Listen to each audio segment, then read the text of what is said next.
दोस्तों आज हम बात करने वाले हैं IOCL Indian oil corporation limited company में रिक्वायरमेंट निकाली गई है फ्रेशर कैंडिडेट के लिए, जिसमें 3 प्रकार की आपको वैकेंसी या पोस्ट बोल सकते हैं, 3 प्रकार की पोजीशन आपको देखने के लिए मिलेगा। पहला जो है आपका ट्रेड अप्रेंटिस है, इसमें बेसिकली 12th वाले अप्लाई कर सकते हैं। ये बिल्कुल फ्रेशर के लिए है, अप्रेंटिस के लिए इसमें पोजीशन निकाला गया है।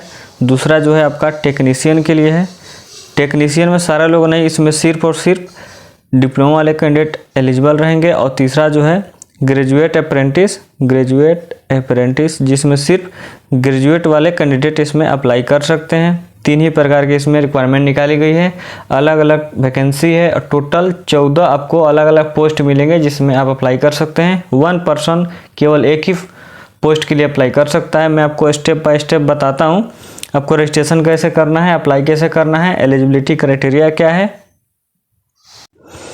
इसमें टोटल 433 वैकेंसी है और काफ़ी सारे लोकेशन पे, अलग अलग लोकेशन पे वैकेंसी निकाली गई है। एक एक करके हम लोग देख लेते हैं सारी चीज़ें। और इसमें कोई भी आपका इंटरव्यू नहीं होने वाला है, कोई भी आपका रिटन टेस्ट नहीं वाला है, मेरिट बेस पे आपका इसमें सिलेक्शन होने वाला है। देखिए 3 प्रकार की पोजीशन है, एक टेक्नीशियन, दूसरा ग्रेजुएट और तीसरा ट्रेड अप्रेंटिस। इसमें टोटल 433 वैकेंसी है और टोटल 9 स्टेट में वैकेंसी निकाली गई है। स्टेट भी मैं आपको दिखा देता हूँ यहाँ पे, दिल्ली, हरियाणा, पंजाब, चंडीगढ़, हिमाचल प्रदेश, जम्मू कश्मीर, राजस्थान, उत्तर प्रदेश और उत्तराखंड, इतने सारे स्टेट्स में वैकेंसी रिलीज़ की गई है। और इसमें आपका 12 मंथ का अप्रेंटिसशिप रहने वाला है, कोई भी आपका रिटन टेस्ट या एग्ज़ाम नहीं होने वाला है। मेरिट बेस पे जो भी आप हायर क्वालिफिकेशन, जैसे कि आप डिप्लोमा हैं तो आप डिप्लोमा में कितना मार्क्स ऑब्टेन किए हैं उसी के बेसिस पे आपका इसमें शॉर्ट लिस्टिंग किया जाएगा। एकदम इजी वे में आपको एक्सप्लेन किया हूँ, हर एक चीज़ आपको बताऊंगा स्टेप बाय स्टेप। पहले समझिए कोड वाइज, इसमें आपको देखना पड़ेगा आप किस कोड के लिए एलिजिबल है। इस साइड जो मेंशन है कोड है, आपको कोड भी ध्यान में रखना है। और दूसरी साइड डिसिप्लिन है। एक एक चीज़ थोड़ा सा ध्यान से देखिएगा, यहाँ से लेकर कोड 101 से लेकर कोड 106 तक ये जितने सारे वैकेंसी है ये सिर्फ और सिर्फ डिप्लोमा वालों के लिए है। जिसमें कौन कौन से है डिप्लोमा में ब्रांचेज आपका होना चाहिए, टेक्नीशियन अप्रेंटिस के लिए mechanical, technician apprentice electrical, technician apprentice instrumentation, technician apprentice civil, technician apprentice electrical and electronic and last technician apprentice electronic. इतने सारे ब्रांचेज आपका एलिजिबल है डिप्लोमा वालों के लिए, जिसके लिए टेक्नीशियन अप्रेंटिस का पोस्ट रहने वाला है। इतना तो आपको क्लियर हो गया। अब नेक्स्ट जो है वो आपका ITI के लिए है, मैं आपको अभी दिखा देता हूँ कहाँ से कहाँ तक के लिए है। आप कोड बस याद रखना, आपको आगे आपको कोड का ही काम है। कोड 107 से लेके कोड 111 तक ये सिर्फ और सिर्फ ITI कैंडिडेट के लिए है। इस चीज़ को आप लोग ध्यान में रखिएगा।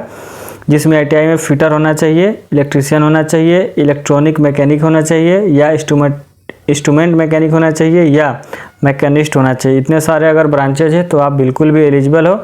और 12 नंबर में बता रहा है कि आपका ग्रेजुएट अप्रेंटिस के लिए है, लेकिन इसमें BBA, BA, BCom और BSc सिर्फ 4 ग्रेजुएशन के क्वालिफिकेशन वाले हैं एलिजिबल है, बाकी लोग एलिजिबल नहीं है। 2 और है जो कि 12th वालों के लिए है, एक तो फ्रेशर के लिए है और एक्सपीरियंस के लिए है। कोड 113 जो है ट्रेड अप्रेंटिस के लिए है, डाटा एंट्री ऑपरेटर, ये सिर्फ और सिर्फ फ्रेशर के लिए, इसमें एक भी एक्सपीरियंस नहीं मांगा गया है। और कोड 114 वाला ट्रेड अप्रेंटिस के लिए ही है, डाटा एंट्री ऑपरेटर के लिए ही है, लेकिन इसमें स्किल सर्टिफिकेट आपके पास होनी चाहिए तो ही आप इसके लिए एलिजिबल है।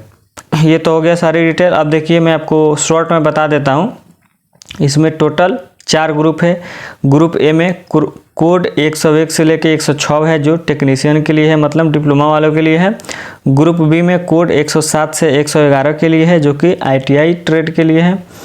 ग्रुप सी में कोड 12 है सिर्फ, जिसमें ग्रेजुएशन वाले सिर्फ और सिर्फ अप्लाई करेंगे। और ग्रुप डी में कोड 113 से 14 वाले हैं डाटा एंट्री ऑपरेटर के, जिसमें 12th वाले फ्रेशर और 12th वाले एक्सपीरियंस दोनों के लिए अलग अलग है। इतने लोग इसमें एलिजिबल हैं। अब देखिए आपको स्टेट वाइज अलग अलग इसमें आपको वैकेंसी देखने के लिए मिल जाएगा। मैं एक दिखा देता हूँ, बाकी सारे आप लोग देख लीजिएगा।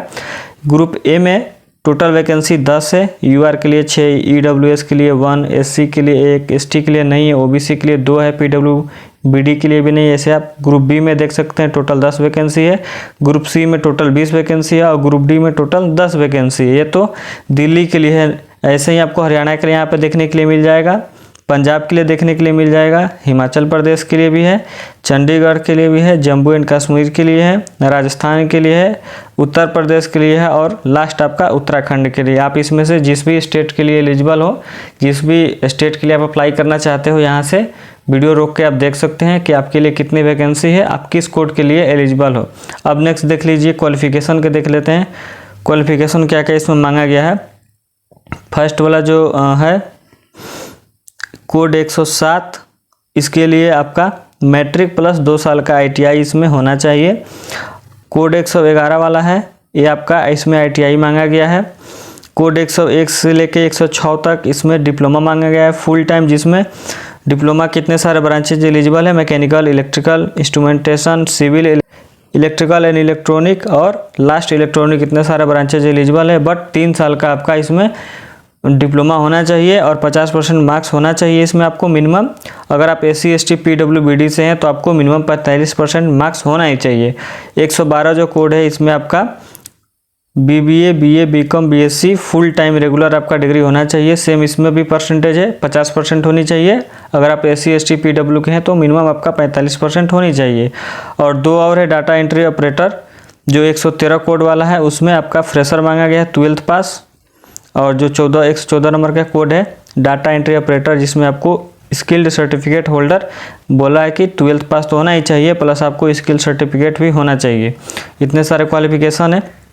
अब देखिए इसमें कुछ जनरल कंडीशंस भी है जिसको समझना ज़रूरी है। पहला, स्टडी मोड क्या है आपका, फुल टाइम रेगुलर होना चाहिए। डिस्टेंस मोड वाले या फिर कोरस्पोंडेंस वाले इसमें या फिर पार्ट टाइम वाले इसमें एलिजिबल नहीं है। दूसरा बोल रहा है कि हायर क्वालिफिकेशन, जैसे कि मान के चलिए कि आप BE, BA, MBA, MCA, LLB ये सब किए हैं, वो लोग इसमें एलिजिबल नहीं है। जितना दिया गया है एलिजिबिलिटी क्वालिफिकेशन सिर्फ वही लोग इसमें अप्लाई करेंगे, हायर क्वालिफिकेशन वाले अप्लाई नहीं करेंगे। वर्क एक्सपीरियंस में बोल रहा है कि जो लोग 1 साल से ज़्यादा का एक्सपीरियंस लिए हैं वो लोग इसमें बिल्कुल भी एलिजिबल नहीं है। क्वालिफिकेशन गैप अगला बोला है, अगर आप क्वालिफिकेशन मान के चलिए कि आप डिप्लोमा किए हैं और अभी तक आपका 5 साल का गैप है, इस डेट तक 31/8/2026 तक अगर आपका 5 साल या उससे अधिक का गैप है तो आप इसके लिए एलिजिबल नहीं हैं। 1 एप्लीकेशन रूल, एक पर्सन केवल एक ही एप्लीकेशन के लिए रूल अप्लाई करेगा। 2 एप्लीकेशन के लिए अप्लाई करेगा तो उसका एप्लीकेशन फॉर्म रिजेक्ट हो जाएगा। और इसमें देखिए repeated apprenticeship, minimum 2 apprenticeship training allow है, जिसमें से आपको 1 साल का गैप होना चाहिए। अगर आप पहले भी अप्रेंटिसशिप किए हैं तो आप कर सकते हैं, लेकिन दोनों अप्रेंटिसशिप के बीच में मिनिमम 1 साल का गैप होना ज़रूरी है। अगर कम गैप है तो आप इसके लिए एलिजिबल नहीं है। एज लिमिट आपका 18 से 24 साल रखा गया है एज पर 31/8/2026, जिसमें आपको SC ST के लिए 5 साल का एज रिलैक्सेशन देखने के लिए मिल जाएगा। OBC NCL के लिए 3 साल का और PWBD के लिए 10 साल का आपका एज रिलैक्सेशन देखने के लिए मिल जाएगा। ये एज पर गवर्नमेंट के अकॉर्डिंग रहता है। स्टाइपेंड देख लीजिए, as per apprenticeship act 1961 and apprenticeship rule 1992 के तहत आपको स्टाइपेंड मिलेगा। इसमें जो आपका स्टाइपेंड रहता है लगभग 6,500-7 हज़ार से लेके आपका 12-13 हज़ार के बीच में आपका रहता है। एज पर आपका क्वालिफिकेशन आपको अलग अलग इसमें स्टाइपेंड देखने के लिए मिल सकता है, बट 7 हज़ार से कम नहीं होगा और 13 हज़ार से आपका ज़्यादा नहीं होगा, इसी के बीच में आपका स्टाइपेंड वेरी करेगा। एक्स्ट्रा अलाउंस आपको 2500 आपको मिलेंगे IUCL की तरफ से एक्स्ट्रा। अब आगे देखिए सिलेक्शन मेथोडोलॉजी देख लेते हैं।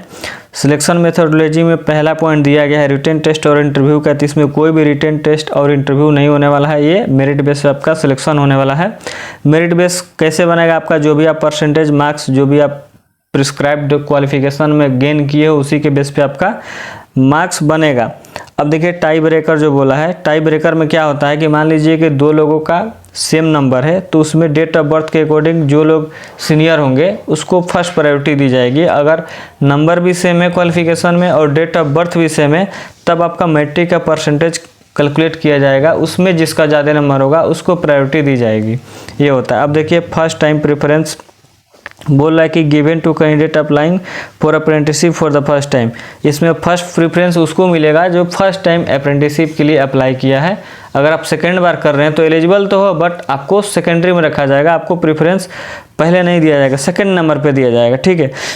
अब देखिए आपको आफ्टर शॉर्ट लिस्टिंग, जब आप सबका शॉर्ट लिस्टिंग हो जाएगा तो आपको डॉक्यूमेंट वेरिफिकेशन भी होगा और आपका मेडिकल फिटनेस टेस्ट भी होगा। अब देखिए अप्लाई करने से पहले आपको क्या क्या करना है वो समझ लीजिए। सबसे पहले तो आपको NAPS और NATS पे आपको अपना रजिस्ट्रेशन करना पड़ेगा, वो मैं आपको आगे बताऊंगा, बट यहाँ पे मैंने एक ओवरव्यू दे दिया है। फिर आपको एक ईमेल आईडी और एक मोबाइल नंबर आपके पास वैलिड होना चाहिए जो आपका 1 साल तक कम्युनिकेशन के लिए एक्टिव हो। तीसरा आपका पैन कार्ड और आधार कार्ड का ज़रूरत पड़ेगा, वो सब आप लोग रख लीजिए। बैंक अकाउंट वगैरह जो कि आपका आधार सीडेड होना चाहिए, आपके अकाउंट में आधार लिंक होना चाहिए। DBT के लिए आपका आधार से लिंक होना ज़रूरी है, आपका बैंक अकाउंट। अब देखिए अगला पॉइंट, आपको अप्लाई कैसे करना है आप समझ लेते हैं, एक एक स्टेप बताऊंगा। इसका मैंने लिंक भी दे दिया हूं, आप चाहो तो वहां से इसे रीड भी कर सकते हैं, बट समझ लीजिए कुछ चीज़ें हो सकता है कि समझ में ना आए। पहला पॉइंट बोल रहा है कि सबसे पहले तो पोर्टल पर रजिस्ट्रेशन करना है। रजिस्ट्रेशन कैसे में करना है, मैंने आपको 2 लिंक दिया है, NAPS का अलग दिया हूँ और NATS का अलग दिया हूँ। ट्रेड अप्रेंटिस जिसमें ITI वाले हैं, कोड 107 से 111 तक, और डाटा एंट्री ऑपरेटर कोड 13 से 114 तक जो होंगे वो NAPS पोर्टल पे रजिस्ट्रेशन करेंगे। अब बाकी लोग जितने लोग हैं, चाहे टेक्नीशियन अप्रेंटिस हो, डिप्लोमा वाले या ग्रेजुएट अप्रेंटिस हो, ग्रेजुएट वाले, सब लोग NATS पोर्टल पे रजिस्ट्रेशन करेंगे। जब आप रजिस्ट्रेशन करोगे तो वहाँ पे एक आपको ऑप्शन आएगा इस्टेब्लिशमेंट ID भरने का, तो NATS वाले ये वाले ID भरेंगे और NAPS वाले ये वाला ID भरेंगे। भरने के बाद जब आप रजिस्ट्रेशन कर लोगे तो आपके पास एक रजिस्ट्रेशन ID आ जाएगा, उसका आप लोग स्क्रीनशॉट ले लेना या फिर प्रिंट आउट निकलवा लेना। देन आपको सेकंड स्टेप में क्या करना है, एक माइक्रोसॉफ्ट फॉर्म को फिल करना है, मैं आपको दिखा भी दूंगा आगे। अब देखिए आपका डॉक्यूमेंट वेरिफिकेशन में क्या क्या लगेगा वो समझ लीजिए, बाकी लास्ट में आपको अप्लाई का सारा चीज़ें दिखा देता हूँ। पहले तो आपको मैट्रिक का सर्टिफिकेट लगेगा, कैटेगरी का सर्टिफिकेट लगेगा, मतलब कास्ट सर्टिफिकेट लगेगा, आपका OBC या फिर NCL है तो उसका सर्टिफिकेट लगेगा, इंस्टीट्यूट का सर्टिफिकेट लगेगा, जो भी आपका फुल टाइम रेगुलर मोड से आपने क्वालिफिकेशन प्राप्त किया है उसका सर्टिफिकेट इसमें चाहिए, मार्कशीट भी चाहिए सेमेस्टर वाइज भी, और फाइनल ईयर का आपका मार्कशीट भी चाहिए, सर्टिफिकेट भी चाहिए जो भी आपका क्वालिफिकेशन है, बैंक पासबुक भी चाहिए और उसमें आपका आधार कार्ड लिंक होना चाहिए, अदरवाइज चेक कैंसिल हो जाएगा। फिर आपका मेडिकल फिटनेस सर्टिफिकेट भी चाहिए। डॉक्यूमेंट वेरिफिकेशन से पहले इतने सारी चीज़ें हो जानी चाहिए। इंपॉर्टेंट देखिए काफ़ी अभी इसमें टाइम है, अभी तो फिलहाल में स्टार्टिंग हुआ है। 7 अगस्त 2026 को सुबह 10 बजे एप्लीकेशन फॉर्म स्टार्ट हुआ और इसका लास्ट डेट जो है 6 सितंबर 2026 शाम को 5 बजे तक है। अब इसमें देखिए आपको अप्लाई कैसे करना है, मैंने कोड यहाँ पर डाल दिया है। कोड वाइज जो लोग अपना इसमें देख लीजिएगा, NAPS में कौन लोग अप्लाई करेंगे, यहाँ पे कोड भी मैंने दे दिया है, पहले भी मैंने बता दिया है। और यहाँ पे NAPS वाले कोड वाइज इसमें पहले अप्लाई करेंगे। अप्लाई करने के बाद जब आपके पास रजिस्ट्रेशन ID आ जाएगा NAPS और NATS पे, तब आपको माइक्रोसॉफ्ट फॉर्म फिल करना। सेकेंड स्टेप में सारे लिंक्स मैंने आपको डिस्क्रिप्शन में प्रोवाइड करवा दिए हैं। जैसे ही आप इस पे आइएगा, इसमें आपको नेक्स्ट पे क्लिक करना है। फिर आपके सामने कुछ बेसिक से डिटेल आएंगे, जैसे कि नाम वगैरह, gender, date of birth, email ID, ठीक है, नंबर वगैरह, पिन कोड, सारी चीज़ें आपको फिल करनी। बेसिक से डिटेल है, इसमें कुछ समझाने वाला बात नहीं है। इस तरीके से आप इसमें अप्लाई कर सकते हैं। इसके अलावा भी अगर कुछ आपको दिक्कत होती है तो आप कमेंट करिए, सारे कमेंट्स का रिप्लाई आपको दिया जाएगा।